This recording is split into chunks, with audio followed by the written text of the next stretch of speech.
तो कैसे हो भाई लोग। आज के वीडियो में हम टॉप 3 वीडियो एडिटिंग एप्स के बारे में बात करने वाले हैं और हाँ, वीडियो के अंत में सीक्रेट टिप्स भी मिलने वाली है, तो देखते रहिए हमारे वीडियो को अंत तक। मेरा नाम है क्रिश और आप देख रहे हैं हमारी चैनल ट्रकस्टेक में आपका स्वागत है। तो हमारे तीसरे नंबर पे आने वाली ऐप का नाम है वीटा। वीटा के बारे में ज्यादातर लोगों ने तो सुना ही होगा, तो हम इसमें समय बर्बाद नहीं करते हैं। अब दूसरे नंबर पे आने वाले ऐप का नाम है पावर डायरेक्ट।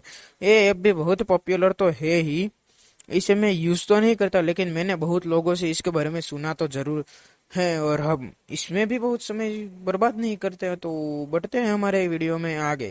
पहले नंबर पे आने वाले ऐप का नाम है शाही पनीर के जैसी काइन मास्टर। इस ऐप के बारे में मुझे कुछ बताने की जरूरत तो है ही नहीं। अगर आप जानना चाहते हो कि इन ऐप्स के वाटरमार्क कैसे रिमूव करते हैं, तो हमारे चैनल को सब्सक्राइब करें और घंटी बजा दीजिएगा, जिससे हमारे आने वाले सभी वीडियो की नोटिफिकेशन आपको मिल जाए और आप दुनिया से आगे बढ़ जाए।